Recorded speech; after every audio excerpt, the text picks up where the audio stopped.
जय हिंद साथियों, welcome to self study classes with Sumit Jain YouTube channel में आप सभी का स्वागत है। दोस्तों, आज की कक्षा स्टार्ट हो चुकी है, तो सभी लोग लाइव आ जाएं। और आज हम फिर गणित शिक्षा शास्त्र में आगे का जो पार्ट लेकर के आए हैं, सभी लोगों के लिए टेलीग्राम ग्रुप से अवश्य जुड़ना है।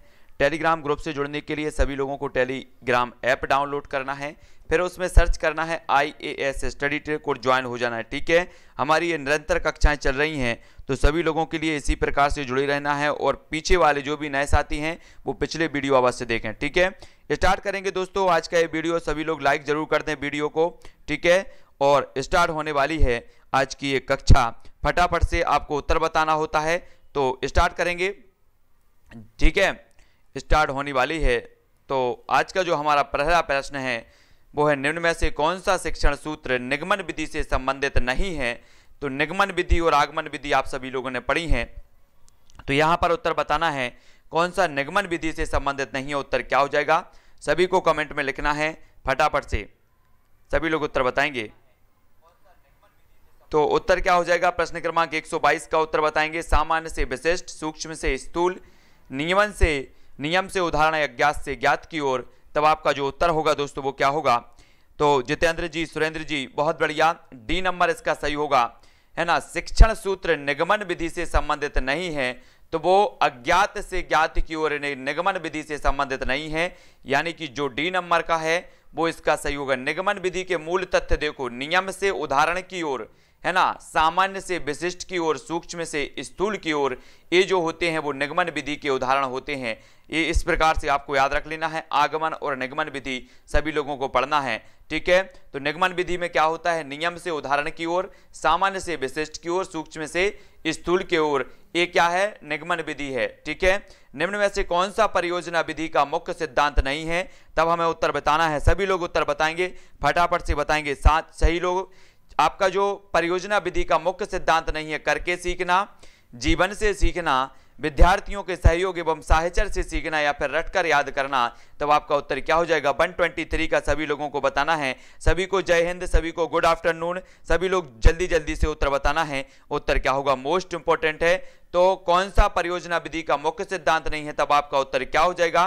तो सभी लोगों ने जो उत्तर बताया है, कुछ लोग बता रहे हैं डी, बहुत बढ़िया, डी आंसर बिल्कुल सही है। आप लोगों का परियोजना विधि का मुख्य सिद्धांत नहीं है, तो रटकर याद करना ये नहीं है, तो याद रख लेना हमें। ठीक है, परियोजना विधि बाल केंद्रित व स्वयं करके सीखने की विधि है, जो दैनिक जीवन से संबंधित होता है। इसमें बहुत सारे विद्यार्थी मिलकर कार्य करते हैं तथा स्वतंत्र चिंतन करते हैं। इस विधि के जन्मदाता माने जाते हैं किलपैट्रिक। अगर आपसे पूछा जाएगा, क्या पूछा जाएगा कि ये जो विधि है, कौन सी विधि, परियोजना विधि, परियोजना विधि के जो जन्मदाता माने जाते हैं वो कौन माने जाते हैं, तो किलपैट्रिक महोदय माने जाते हैं। ये चीज आपको याद रख लेनी है। अगर आप प्रश्न है, आगमन विधि निम्न में से किसके लिए उपयुक्त है, तब आपको उत्तर बताना है। प्रश्न क्रमांक 124 का सभी लोग उत्तर बताएंगे। आगमन विधि किसके लिए उपयुक्त है, सूत्र स्थापित करने के लिए, सवाल को सूत्र द्वारा हल करने के लिए, सवाल को समझने के लिए, या फिर सवाल को बनाने के लिए। तब आपका उत्तर क्या हो जाएगा, 124 का उत्तर सभी लोगों को बताना है। ये मोस्ट इंपॉर्टेंट है, तो जल्दी से बताओ आगमन विधि निम्न में से किसके लिए उपयुक्त है। तब आप सभी का जो उत्तर आ रहा है, कुछ लोग सी बता रहे हैं, कुछ लोग बी बता रहे हैं, उत्तर हो जाएगा ए मतलब सूत्र स्थापित करने के लिए आगमन विधि, सूत्र स्थापित करने के लिए आगमन विधि का प्रयोग किया जाता है। इसकी क्रियाविधि विशेष से सामान्य की ओर प्रवृत्त होती है, विशेष से सामान्य की ओर प्रवृत्त होती है, जबकि निगमात्मक विधि सामान्य से विशेष की ओर। याद रख लेना, निगमनात्मक विधि जो है वो सामान्य से विशेष की ओर, और जो आगमन विधि है वो विशेष से सामान्य की ओर होती है। तो ये चीज आपको याद रख लेनी है। अगला हमारा क्वेश्चन है दोस्तों, खेल विधि के जन्मदाता कौन है, तब हमें उत्तर बताना है। 125 का उत्तर सभी लोग बताएंगे। खेल विधि के जन्मदाता फ्रॉबेल, मॉन्टेसरी, डाल्टन या फिर सिगमंड फ्रायड। तब उत्तर क्या होगा, सभी लोगों को आंसर बताना है। खेल विधि के जो जन्मदाता माने जाते हैं वो कौन माने जाते हैं, तब सभी लोगों ने उत्तर बताया है। अधिकांश लोगों के उत्तर आ रहे हैं ए, बहुत बढ़िया। ए नंबर का जो खेल विधि के हैं वो फ्रॉबेल माने जाते हैं, विकल्प नंबर ए इसका सही हो जाएगा। ठीक है, बहुत बढ़िया। अगला क्वेश्चन देख लेते हैं। गणित वह भाषा है जिससे परमेश्वर ने संपूर्ण जगत या ब्रह्मांड को लिख दिया है, यह कथन किसका है। मोस्ट इंपोर्टेंट है, 126 का आंसर सभी लोगों को बताना है। गणित वह भाषा है जिससे परमेश्वर ने संपूर्ण जगत या ब्रह्मांड को लिख दिया है, ये जो कथन है वो किसका है। सभी का आंसर आने चाहिए, जल्दी से सभी लोग आंसर बताएंगे। क्या हो जाएगा आपका, गैलीलियो, प्लेटो, रसेल या फिर हैमिल्टन। तो आपका उत्तर क्या होगा, जल्दी से उत्तर हमें बताना है। फटाफट से सभी लोग लिखेंगे। 4 विकल्पों में से एक विकल्प का चयन सभी को करना है और 4 में से जल्दी से बताओ, तब आपका उत्तर हो जाएगा गैलीलियो ने कहा है कि गणित वह विषय है जिसमें परमेश्वर ने संपूर्ण जगत या ब्रह्मांड को लिख दिया है। तो आप सभी को याद रख लेना है, ये गैलीलियो महोदय का कथन है। ठीक है, अगला क्वेश्चन देख लेते हैं दोस्तों। गणित के सूत्रों की स्थापना हेतु उपयुक्त विधि कौन सी है? सूत्रों की स्थापना हेतु उपयुक्त विधि हमें बताना है, तब आपका उत्तर क्या हो जाएगा, जल्दी से उत्तर बताओ। सभी लोग उत्तर बताएंगे। आपका पहला जो विकल्प है वो है निगमन विधि, दूसरा योजना विधि, संश्लेषण या इनमें से कोई नहीं। तो आपका जो उत्तर होगा वो क्या होगा, मोस्ट इंपॉर्टेंट है, इसलिए सभी को बताना है। तो जल्दी जल्दी से कमेंट में लिखेंगे उत्तर क्या हो जाएगा, तो जल्दी बताओ। तब आपका उत्तर हो जाता है 127 का क्या होता है, जल्दी से हमें बताना है कि जो गणित के सूत्रों की स्थापना हेतु उपयुक्त विधि मानी जाती है वो कौन सी मानी जाती है। तब आपने बताया है, क्या बताया है, ए मतलब निगमन विधि। इस विधि द्वारा गणितीय सूत्रों की स्थापना आसानी से की जाती है। सभी लोगों को याद रख लेना है। ठीक है, ये बहुत ही इंपॉर्टेंट है ना। निगमन विधि के बारे में हम बिल्कुल पढ़ रहे हैं निरंतर। अगला जो क्वेश्चन है वो क्या है, शिक्षण की एक विधि जिसमें विद्यार्थी स्वयं अन्वेषक के रूप में कार्य करते हैं तथा समस्याओं का समाधान करते हैं, वो विधि कौन सी है, जल्दी से कमेंट में लिखना है। 4 विकल्प हमारे सामने मौजूद हैं, 4 में से एक का चयन करना है। उत्तर क्या हो जाएगा, 128 का उत्तर हमें बताना है। सभी लोग उत्तर बताएंगे, उत्तर क्या होगा, मोस्ट इंपॉर्टेंट है, इसलिए जल्दी जल्दी से उत्तर बताना है।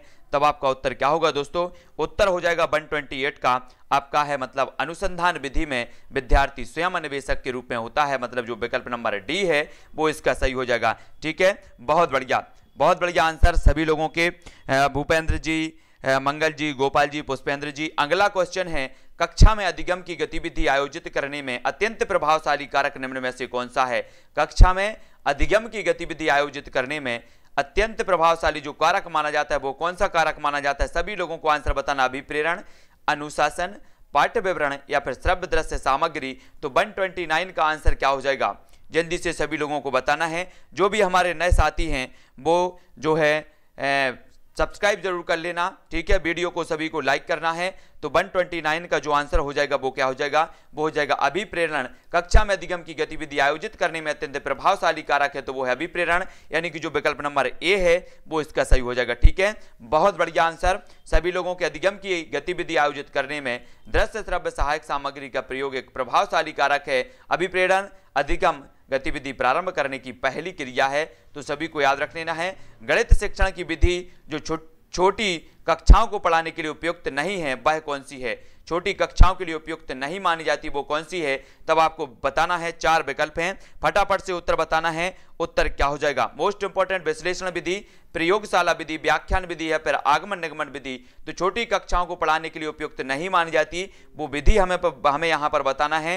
तब 130 का जो आपका उत्तर हो जाएगा वो क्या होगा दोस्तों, वो होगा व्याख्यान विधि, यानी कि जो विकल्प नंबर बी है, बी व्याख्यान विधि जो होती है वो छोटी कक्षाओं के लिए पढ़ाने के लिए उपयोग नहीं मानी जाती। तो बी नंबर का इसका सही हो जाएगा। ठीक है, बी नंबर सही है। बिट्टू जी, पुष्पेंद्र जी, दिलीप जी, उर्मिला जी, बहुत बढ़िया है ना। व्याख्यान जो विधि है अमनोवैज्ञानिक तथा शिक्षक केंद्रित विधि है, यह बाल केंद्रित शिक्षण प्रणाली नहीं है, अतः छोटी कक्षा में गणित शिक्षक हेतु अनुपयुक्त मानी जाती है व्याख्यान विधि, है ना। रोमन पद्धति में 98 को क्या लिखा जाएगा, सभी लोग बताएंगे रोमन पद्धति में 98 को क्या लिखा जाएगा। 4 विकल्प हमारे सामने मौजूद हैं, 4 में से एक का चयन करना है। तब आपको बताना है 131 का आंसर क्या हो जाएगा, जल्दी से उत्तर लिखेंगे। उत्तर क्या हो जाएगा, फटाफट से बताना है। तो आपका उत्तर क्या होगा, अधिकांश लोग जो बता रहे हैं 131 का आंसर बता रहे हैं। क्या बता रहे हैं, बी बता रहे हैं कुछ लोग, और सी बताया प्रीति जी ने, बहुत बढ़िया।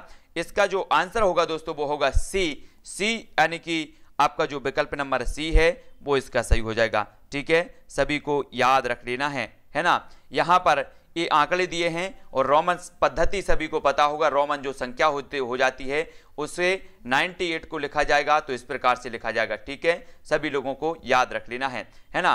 अगला देख लेते हैं। अगला है, एक विद्यार्थी निम्नलिखित उदाहरणों का अवलोकन करता है, इस प्रकार से आपको उदाहरण दिए हैं और निष्कर्ष निकालता है। निष्कर्ष निकालने की उपयुक्त पद्धति कौन सी है। ये उदाहरण है, निम्नलिखित उदाहरणों का अवलोकन करता है, ठीक है, और निष्कर्ष निकालता है।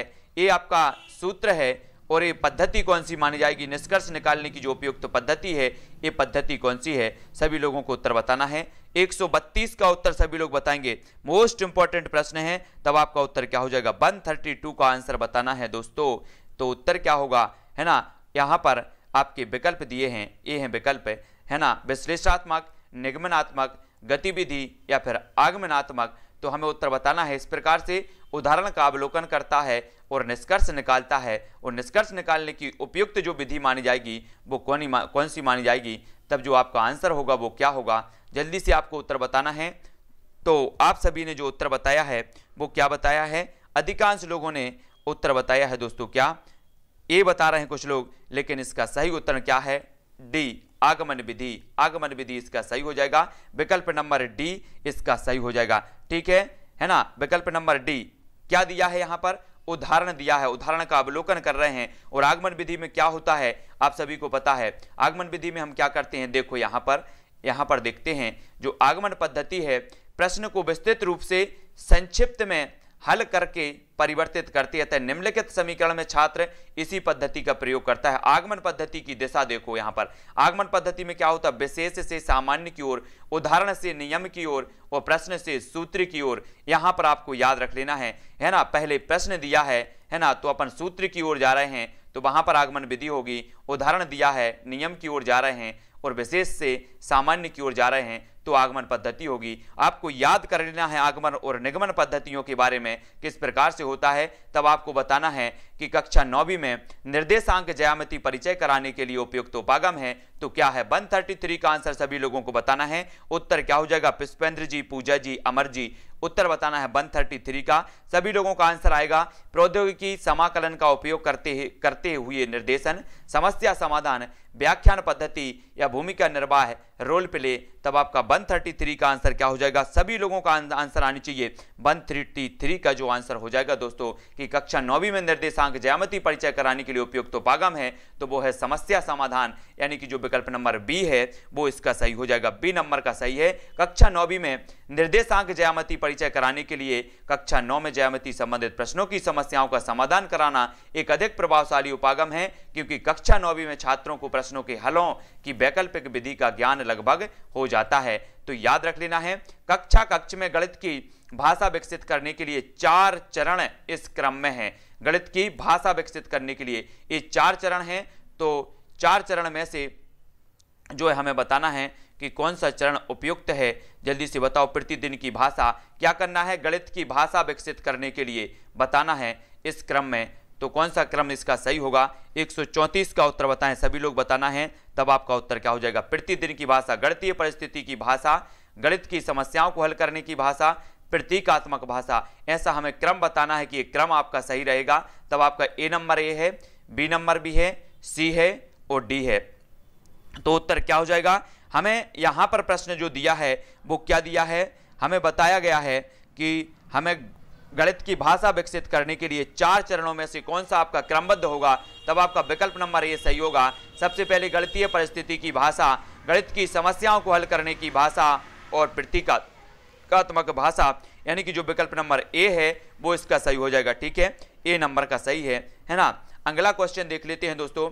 यहां पर देखो, गणित की भाषा को विकसित करने के 4 चरण निम्न प्रकार होंगे, प्रतिदिन की भाषा, गणितीय परिस्थिति की भाषा, गणित की समस्याओं को हल करने की भाषा और फिर प्रतीकात्मक भाषा। ये गणित की भाषा को विकसित करने के 4 चरण हैं। अगला क्वेश्चन हमें बताना 135 का, कक्षा 6वीं की पाठ्य पुस्तक से निम्नलिखित को पढ़िए, पूर्णांकों का ऐसा युग्म लिखिए जिसका योगफल एक ऋणात्मक पूर्णांक है। उपरोक्त प्रश्न उल्लेख करता है, किसका उल्लेख करता है। 135 का अच्छे से पढ़ना है और उत्तर बताना है। तो सभी लोग उत्तर बताएंगे, कक्षा 6वीं की पाठ्य पुस्तक से निम्न प्रश्नों को पढ़िए और पूर्णांकों का ऐसा युग्म लिखिए जिसका योगफल एक ऋणात्मक पूर्णांक है। उपरोक्त प्रश्न उल्लेखित करता है तो क्या करता है, जल्दी से उत्तर बताना है। 135 का आंसर क्या हो जाएगा, मोस्ट इंपॉर्टेंट है, सभी लोगों को उत्तर बताना है। थोड़ा सा पढ़ लो किस प्रकार से होगा।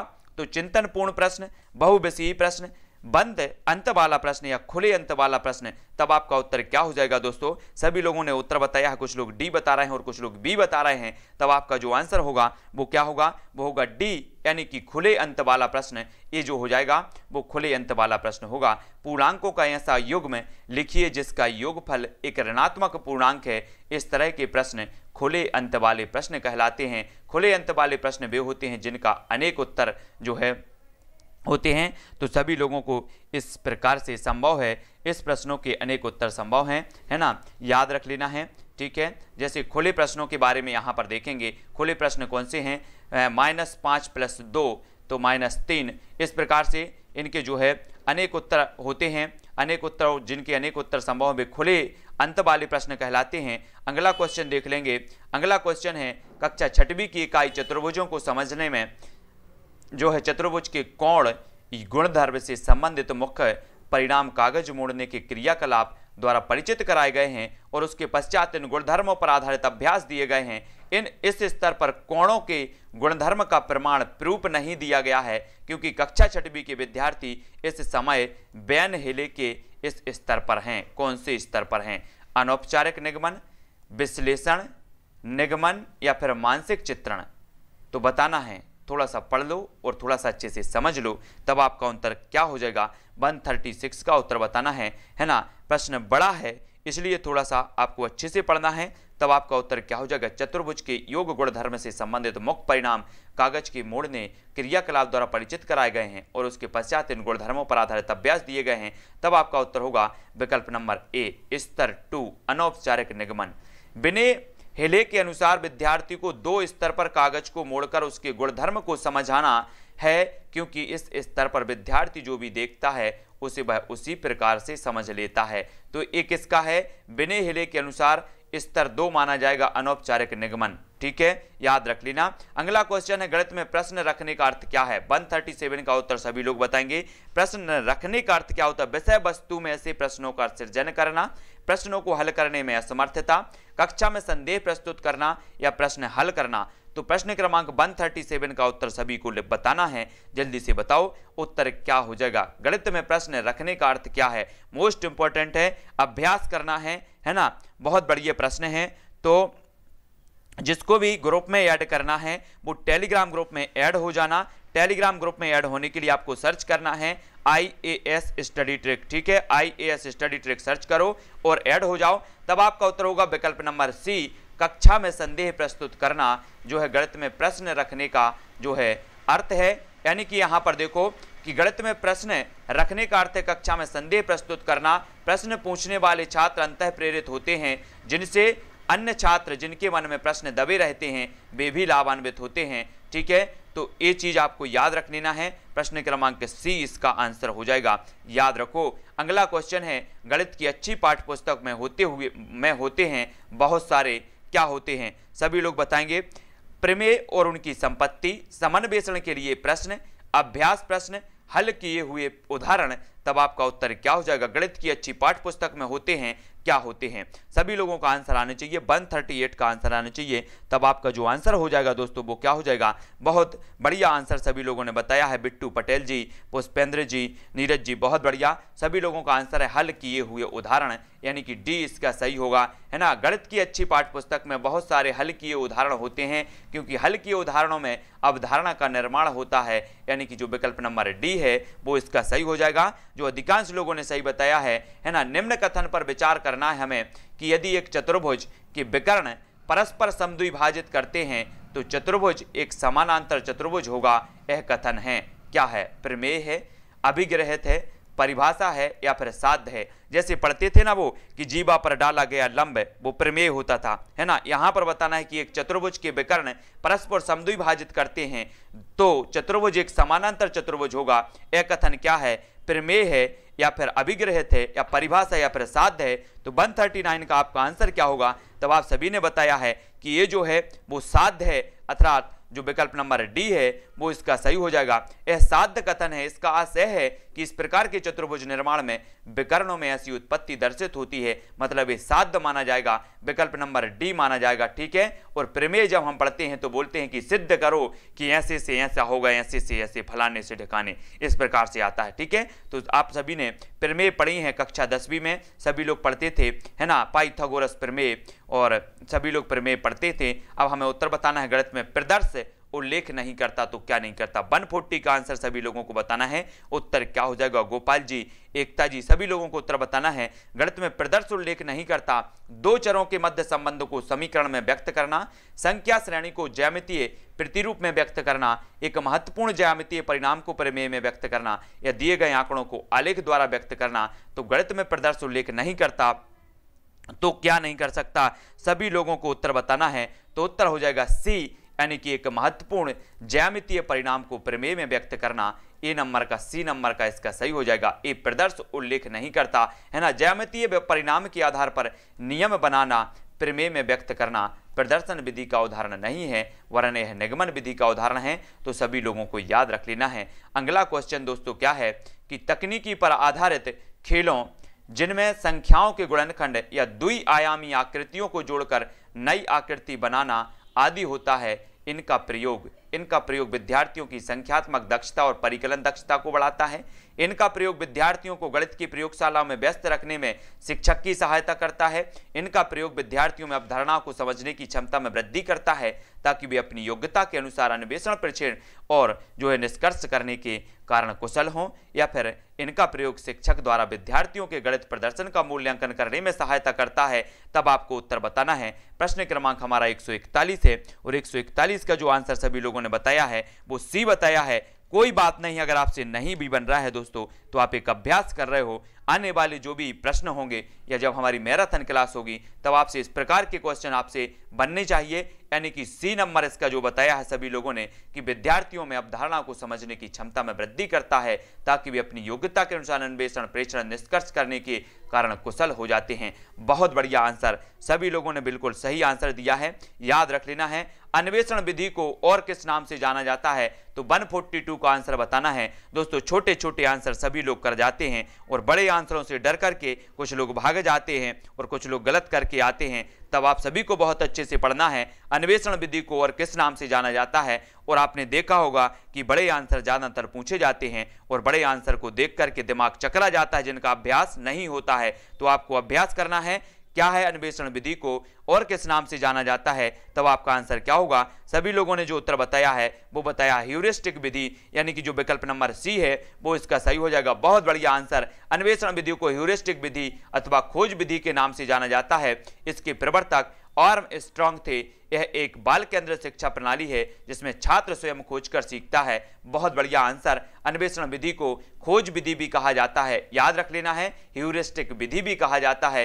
इसके आर्मस्ट्रांग जो है प्रवर्तक माने जाते हैं। ये चीज सभी को याद रख लेनी है। सरसों का पुष्प पड़ाते हुए निम्नलिखित में सर्वाधिक उपयुक्त पद्धति कौन सी है? आप सरसों का पुष्प पढ़ा रहे हैं तो कौन सी पद्धति उपयुक्त मानी जाएगी? अवलोकन, क्षेत्र भ्रमण, व्याख्यान पद्धति या फिर चर्चा पद्धति? सभी को आंसर बताना है। तब आपका जो आंसर हो जाएगा दोस्तों वो क्या होगा? मोस्ट इंपॉर्टेंट है 143 का जो आंसर होगा। सभी लोगों का जो आंसर आ रहा है, कुछ लोग सी बता रहे हैं, कुछ लोग ए बता रहे हैं, और आपका जो आंसर हो जाएगा वो क्या हो जाएगा? वो हो जाएगा सी, यानी कि क्षेत्र भ्रमण पद्धति जो होगी वो सबसे उपयुक्त मानी जाएगी। तो ये चीज सभी को याद रख लेनी है।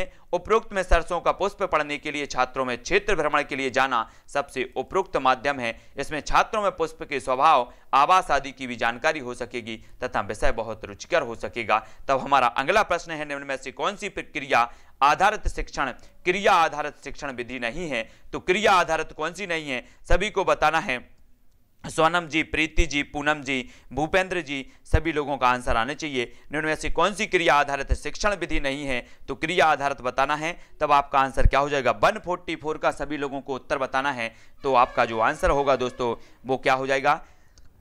क्रिया आधारित विधि नहीं है तो वो नहीं है व्याख्यान विधि, है ना। ये जो है व्याख्यान विधि बाल केंद्रित विधि नहीं होती और क्रिया आधारित विधि नहीं होती, ये शिक्षक केंद्रित विधि होती है। तो याद रख लेना, विकल्प नंबर जो डी है वो इसका सही हो जाएगा। ठीक है, बहुत बढ़िया आंसर सभी लोगों के आए हैं। अगला क्वेश्चन देख लेते हैं।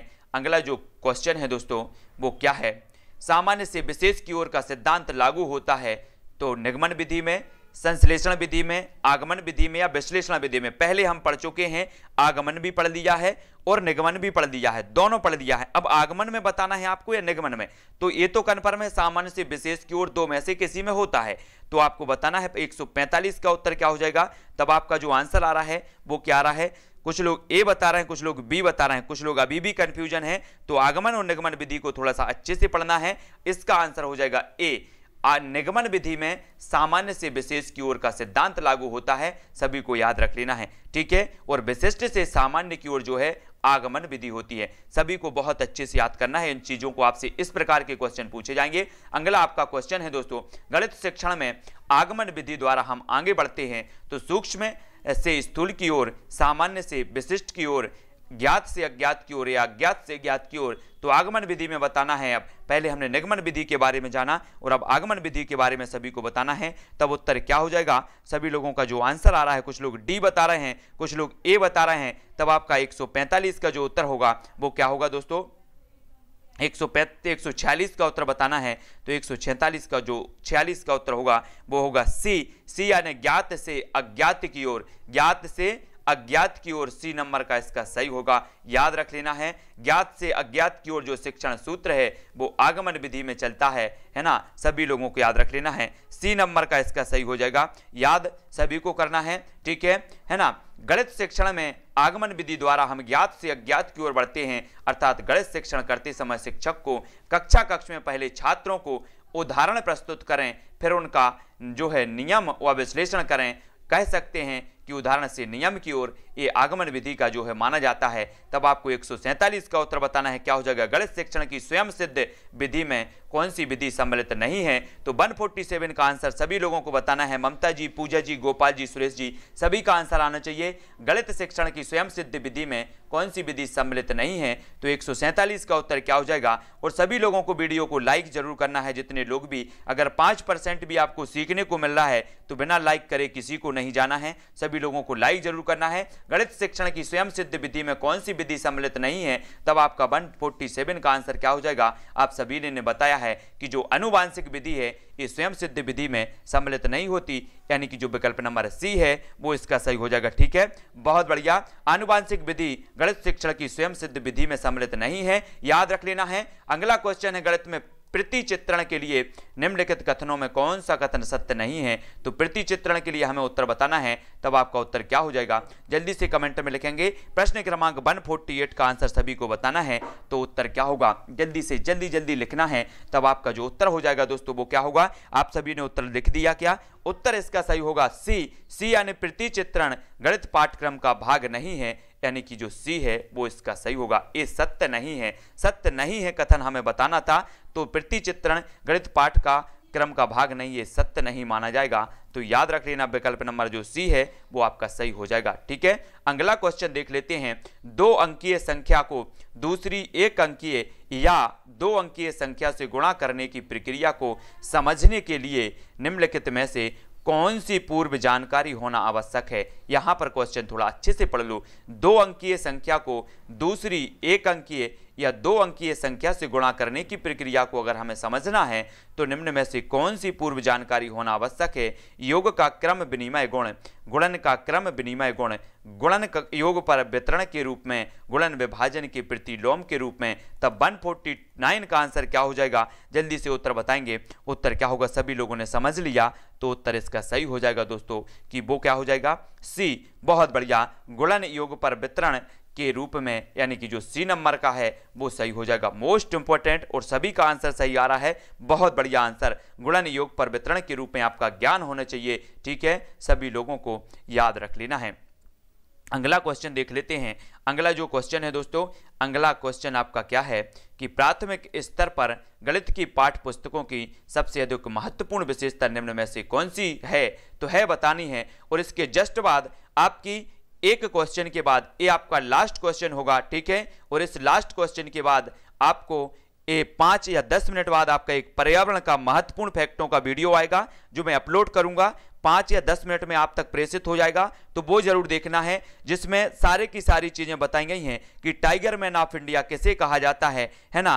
और बर्डमैन ऑफ इंडिया किसे कहा जाता है, डॉल्फिन ऑफ इंडिया किसे कहा जाता है, पर्यावरण का हीरो किसे कहा जाता है। इस प्रकार के महत्वपूर्ण जो प्रश्न हैं वो आप तक प्रेषित किए जाएंगे, जो इंपॉर्टेंट है आपकी परीक्षा के लिए इंपॉर्टेंट है वो आएगा, तो वो वीडियो जरूर देख लेना, है ना। तो प्राथमिक स्तर पर गणित की पाठ्य पुस्तकों की सबसे अधिक महत्वपूर्ण विशेषता निम्न में से कौन सी है, तब 150 का सभी लोगों ने उत्तर बताया है। क्या बताया है, बहुत बढ़िया आंसर। आंसर क्या है, वो है क्या, संकल्पनाओं को मूर्त से अमूर्त रूप में प्रस्तुत किया जाना चाहिए, यानी कि जो विकल्प नंबर डी है एक कथन जो है बिल्कुल सबसे अधिक महत्वपूर्ण कथन हो जाएगा कि मूर्त से अमूर्त की ओर संकल्पनाओं को जो है प्रस्तुत किया जाना चाहिए गणित में। तो डी नंबर का इसका सही है। सभी लोगों को वीडियो अच्छा लगा हो तो सभी लोग लाइक जरूर कर देना। सुरेश जी, शुभम जी, दिलीप जी, है ना, शुभम, आरती जी, सुधा जी, बहुत बढ़िया, उर्मिला जी, प्रीति जी, मंगल जी, नेहा जी, सभी लोगों को लाइक जरूर करने। पुष्पेंद्र जी, पिंकी जी, है ना, अरुण लोधी जी, लवकुश जी, नीरज जी, पुष्पेंद्र जी और भूपेंद्र जी, कृष्णा जी, ममता जी, शीतला जी, सुरेंद्र जी, पूजा जी, भूपेंद्र जी, बहुत बढ़िया, सभी लोगों को बहुत बहुत धन्यवाद। अच्छा लगा होगा आप लोगों के लिए। नेहा जी, पूजा जी, गोपाल जी, है ना, साधना जी, रवि जी, पिंकी जी, सोनी जी, रुचि जी, सभी लोगों को इसी प्रकार से अपनी 2:30 बजे रोज क्लास होती है गणित शिक्षा शास्त्र की, तो सभी लोगों को याद रख लेना है। गौरी जी, सुल्तान जी, शीतला जी, सुरेंद्र जी, सभी को याद रख लेना है। विजय पांडे जी, बहुत बढ़िया। इसी प्रकार से अपनी क्लास, अभी आपका एक पर्यावरण का वीडियो मैंने बनाया है जो बहुत ही महत्वपूर्ण है आप लोगों के लिए। सुरेंद्र जी, पूजा जी, अरविंद्र जी, वो वीडियो मैं अपलोड करने वाला हूं अभी 10 मिनट के बाद, अरविंद्र जी, तो वो जरूर देख लेना। और पर्यावरण की पूरी लिस्ट आपकी बनी है, पूरा का पूरा कोर्स आपका लगभग जो महत्वपूर्ण चीजें हैं मैंने कंप्लीट करवा दी हैं, तो वो आप देख लेना पूरी की पूरी। चैनल पर जाकर प्लेलिस्ट में देखो, पर्यावरण की पूरा का पूरा कोर्स आपका कंप्लीट है। बहुत सारे वीडियो हो, जो भी महत्वपूर्ण फैक्ट है मैं निरंतर आप तक प्रेषित कर रहा हूं, तो प्लेलिस्ट में जाकर के देखें, ठीक है, देख लेना। और आज के लिए बस इतना ही। शाम को 6:30 बजे आपकी पर्यावरण की लाइव क्लास होगी, 7:15 पर आपकी बाल विकास की लाइव क्लास होगी, तो सभी लोग उस क्लास से जुड़ जाना। और ठीक है, हिंदी व्याकरण की जो अपनी हिंदी की क्लास है वो अपन ने 10 बजे रखी है, 10:10 पे आपकी हिंदी की क्लास स्टार्ट हो जाती है, तो आप लोग अगर देख सको, हिंदी आपको अगर पढ़ना है तो 10:10 बजे आपकी हिंदी की क्लास होती है, तो वो देख लेना, ठीक है दिलीप जी। और वीडियो को सभी लोग लाइक करके अपने फेसबुक या व्हाट्सएप ग्रुपों में शेयर जरूर कर देना। ममता जी, पिंकी जी, जय हिंद।